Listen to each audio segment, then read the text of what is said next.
I should have been a doctor. Indeed. So Rick Steves. Does anybody know who Rick Steves is? I didn't know who Rick Steves is, but he's my new favorite travel guy. He's the PBS travel guy. I have no idea. Yeah. I don't know. Is he a creep? To Europe. Is he a creep? We'll find out. Hope not. Because he's now my new favorite travel guy, because he's also been a cannabis warrior, and a cannabis reefer revolutionary. Well, he's for not years. pro-pot. He's anti-prohibition. He's anti-prohibition, pro-state rights, if you will, experiments of the states. As it was designed. And that basically he's a pragmatist. Right. And that he believes, he understands that no matter what, and what he's found going around Europe is that no matter what, people are going to get high. And legalizing it and having harsh laws doesn't really change that fact. So you could go around in America and find the same stuff too. You absolutely could. So there was a press conference they held in the state of Illinois. He's gone to Illinois now, and he's using his celebrity cred as a not only a travel guru for Europe, but also a mainstream host there, but also as a person who's gone from state to state in battling the federal government in legalizing marijuana in a number of states in the West and in Maine. So they held a press conference, them and the state representatives of Illinois, where they are doing it differently than they have in other states. All the other states have done it through initiative, and this is actually going to be through the legislative process. So they held a half-an-hour press conference. You can watch the whole press conference on DC 420 on YouTube, DC 420 Live. But we're just going to play a little bit of it. And the first thing I'm going to play, though, is the news story, which does a pretty good job of covering this story. And this is from... Got to get to the right playlist. Here we go. This is CBS Chicago did this story. And let's take a look at that, and we'll talk about it on the backside, along with looking at part of the press conference, which we found to be, pardon me, some more pertinent information that came out of the press conference from the not only Rick Steves, but also the representatives. So here's the story from CBS Chicago. Recreational marijuana in Illinois is getting some star power help. CBS 2 Susanna Song live at the Thompson Center with more on one man's crusade to make that happen. Hi, Susanna. Good morning. Yeah, should recreational marijuana be legal? It's a contentious debate across the country and no different right here in Illinois. Travel expert Rick Steves is testifying at a state Senate hearing right now, and this is what he told us earlier today. What we need to do is take that black market down and turn it into a highly regulated and highly taxed legal market so that we can gain credibility and focus on the real risk to young people in our society, which is hard drug abuse. Steve says prohibition does not work. He says this isn't about being pro-pot. He knows it can be dangerous, but says it is time to stop making it criminal. His travels in Europe opened his eyes. He also studied the effects legalization has had on Colorado and his home state of Washington. He says more people are not using it. State Senators Kelly Cassidy and Heather Steens are the lead sponsors of a bill to regulate cannabis. They estimate legalization could generate up to $700 million for the state every year. It would enable individuals to buy and possess up to 28 grams or grow 5 plants just for adult use. And David Smith, the executive director of the Illinois Family Institute, adamantly opposes this bill. He says this is not good public policy and says legalization will increase addictions and more ER visits as well as highway crashes. Reporting live outside of the Thompson Center, Susanna Song, CBS 2 News. Aaron? Susanna, thank you. I had to throw a little reefer madness in the end there. That's completely misinformation. Just in case. Yeah, which you will find in this next clip that Rick Steves talks about, how that's actually completely untrue. Totally untrue. That DUI arrests and all that stuff go up, and that it's fallacy. It's a straw man argument. It's confirmation bias using statistics to lie, essentially, and that's talked about in this this particular clip. Now, let's go to the a brief clip from this is from the Chicago Tribune. This is a 1-minute clip from that press conference. This was essentially what they found to be important in that press conference. A third of my adult life living out of a 9 by 22 by 14-inch carry-on the airplane-sized suitcase in Europe, hanging out with people who find a joint about as exciting as a can of beer.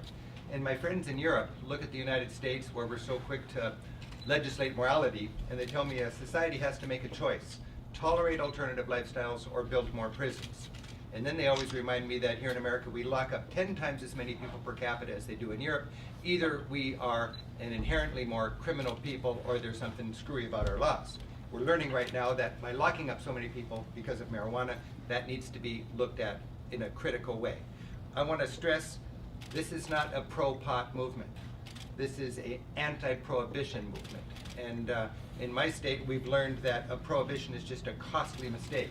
It's nothing new. Back in the 30s, when Mayor LaGuardia was helping New York get out of the prohibition against alcohol, LaGuardia said, if a society has a law on the books that it does not intend to enforce consistently across the board, the very existence of that law erodes respect for law enforcement in general. That's what we have here in the United States. We've got to take the crime out of the equation and treat marijuana as a health challenge and an education challenge. Marijuana is a drug. It's not good for you. It can be abused. And it's here today, and it's going to be here tomorrow. What we need to do is take that black market down and turn it into a highly regulated and highly taxed legal market, so that we can gain credibility and focus on the real risk to young people in our society, which is hard drug abuse. So that's been my message. Every 2 years I spend a couple $100,000 in 8 or 10 days of my time going on the road to help states legalize. 2012, Washington State; 2014, Oregon; last year, Massachusetts and Maine. And this year, I'm really excited to be breaking out of the initiative world and into the legislative world, and encouraging states like Illinois to learn from our track record. I would say there are anecdotes where you've got a friend that smokes now and he didn't smoke before, and he's out in there driving dangerously. I don't know anybody on my team when it comes to drug policy reform that wouldn't agree with me that if somebody is driving intoxicated by anything, pills, pot, booze, they should throw the book at them. But I don't think there's any real evidence that shows in any state, medical, legal, or completely no marijuana, there's no correlation between those states of safety on the roads. And they've studied this because there's all sorts of people looking for an excuse to discredit this legalization movement. And I know in my state and in Colorado, you can take little isolated cases, and people whose job is to be in the opposition can spin examples and say statistically, look, there were 2 more accidents in this county than before. Fatalities have doubled. But if you look at the broad picture, there's no indication that marijuana states, whether it's medical marijuana or legal marijuana, have any difference on the road. But when we legalize, we can now invest money in studying this. And that's what we do in Washington State. We've earmarked, I think, $40 million out of that $300 million for health education and studying the issues, and how can we better make sure our roads are safe. There are roadside saliva tests available. Some counties are using them, some aren't. And then there's also the blood test that we use. I mean, with you know, if you're in a traffic accident and end up in the hospital, your blood gets tested. So they're just now testing for THC as well as alcohol. But we don't test for any of the other things. Like we don't talk about how many people have opioid prescriptions and are driving every day on those, and we don't specifically test for that. And I think that's a much greater risk, because we do have people who think, well, my doctor gave me this so that I could function. They think they're functioning, but they're impaired. And they're impaired on a substance that is incredibly dangerous. And so I think that, you know, when we narrowly focus like this on cannabis and don't think about all of the other substances that people could be driving impaired on, we lose the bigger picture. So this creates a tax and regulate structure. It creates a sort of a parallel regulation to the way we deal with alcohol and juvenile access. You know, we talk about youth access. You know, our kids are high school age, and they all say that they can get pot much more easily than alcohol. Drug dealers don't card. You know, the drug dealer's job is to get you in and upsell you. Can I add one more? Absolutely. I want to add one point to that very question, because Mr. Steves alluded to the fact that they did a public safety law in Washington. Well, every state that's passed legal adult use of cannabis has done it through ballot initiative to date. And when you do it by ballot initiative, they actually had some of the public safety folks, but a lot of times you're talking about the pro-marijuana advocates really crafting those ballot initiatives. We have the real luxury, and I think a much better way of being able to do it now by going out as we have been and meeting with every single interest group on this topic that we can, and we've been doing that. We've been meeting with the state's attorneys, we've been meeting with law enforcement, we've been meeting with public health officials. We have the chance of, I think, crafting legislatively a bill that does look towards public safety and having that first and foremost in mind. As I think we've all alluded to, prohibition doesn't work, and that's the primary goal here, is really keeping it out of the reach of kids, and you can do that a lot better in a regulated environment than you can in the black market. It's exciting to think that this is a legislative process instead of the initiative process, and I know every initiative process has learned from the last, and now you guys have all of us guinea pigs that fell on the barbed wire and learned the hard way, and you're walking over now that with those lessons. And a good example is packaging for kids. You know, our initial laws didn't realize what a important thing it is to limit packaging, so it can't be construed as marketing to adolescents or children. Another thing would be ideas about how do you fine-tune the DUI provisions and so on. How do you make sure that places that sell marijuana are away from schools? There's a lot of things that we have learned in our experience. In Washington State, we were just far from perfect, but we needed to pass something so that we could then build on that. And it's been interesting for me to watch how that's happened. Also, in regards to your question about DUIs and so on, I want to stress, it is so clear, use does not go up when you legalize. So, you know, DUIs is a real concern. It's a concern now, and it will be a concern after marijuana is legalized and taxed and regulated.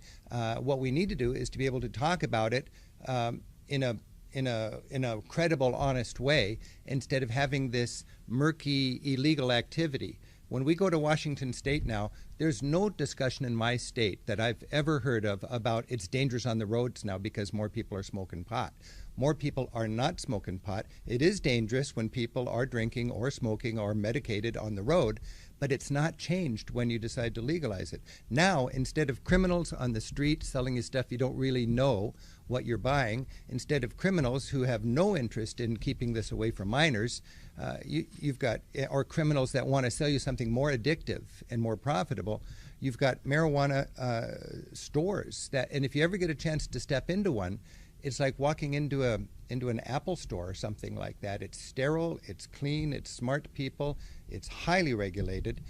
We've got banks now in Washington State that have complete access to all the books for these companies in order to responsibly do banking with them, even at the risk of federal officials coming in and getting involved in that. But we're following the Cole memo very, very strictly. And the point is, we're just learning a lot. And I think from an Illinois point of view, it's kind of a blessing to be coming into this 4 or 5 years later, because we have this hard experience now. Before it was hunches, now there are hard statistical experiences. And my governor, Jay Inslee, wanted nothing to do with marijuana. And he was elected the day we legalized marijuana. And he's had to deal with this. And I just talked to him a couple months ago. He's so thankful we're not diverting law enforcement to this silly issue. He's so thankful he doesn't have to arrest 8,000 people a year, which we would be had we not passed I-502. And he's really getting used to $300 million of tax revenue every year to fund all sorts of things, including a good part of that just into our general fund. I think we're suffering from decades and billions of dollars of misinformation from the federal government with this insistence on making marijuana criminal. Nobody in the responsible drug policy reform team is saying marijuana is good. It's just like alcohol. When they finally legalized alcohol, it wasn't a celebration, booze is good. It was a recognition that the laws against the booze were causing more harm to society than the booze itself. Let's regulate it instead of criminalize it. And we're learning that right now. This is not a celebration of marijuana. Marijuana use is going down among adolescents because now we have credibility, just like we've had success with tobacco in kids. You can advertise, you can educate, and you can make progress. So we are dealing with decades of reefer madness kind of misinformation. There are forces. You know what, I've found something I call the PPP, the Pot Prohibition Profiteers. I've been up every 2 years in states trying to, legalize, tax, and regulate marijuana. The people who are against me are the people who make money because marijuana is illegal. They're to the left of us and to the right of us. There's a lot of money in illegal marijuana. And those are the people who are threatened by this progress. And those are the people who are funding the opposition. And we are finding that it is a challenge just to raise awareness that this is a good issue for public safety. So there you go, Rick Steves of PBS. Yeah, but I do beg to differ. Cannabis is medicine. It isn't the same as alcohol at all. But I think that's how he's getting the nose in the tent. Well, I think he believes that. I mean, I know, but, although he does smoke marijuana. I think he enjoys it like a beer. Yeah. He doesn't consider it, cancer killing. He says donuts are bad for you too. Right. I think that it can be bad for you. It can be good for you. It just depends. But alcohol is never good for you. Kids should not do it unless it's, for medical reasons. Medical reasons. Yeah, right. Exactly. But hey, let's say hi to some folks. Elisa and Alex on the Facebook. Hi, guys. Aloha, Thank Hawaii. you. Elisa in Hawaii. Awesome sauce. Alex. That's awesome. I know Thank Sarah is in Periscope if they can. And a couple people, I don't know how I erased it, but thank you for joining us in Periscope. I'm not quite sure how to work it all yet. I lowered my stream, my bits, so I don't know. Maybe I need to lower more. I think they recommend 800. Anyway, it's all technical stuff. Anyway, going out on a lot of platforms. So really thanks fun. everybody who Thank can see us. Thanks for joining. Thanks for Chella's in the chat rooms. And so there you go. Rick Steves taking up the mantle in Illinois. Going to get it passed through the legislative process with those state representatives. It's not going to be an easy process. That's interesting. Lots of people fighting it already. They're hoping to get it passed in 2018.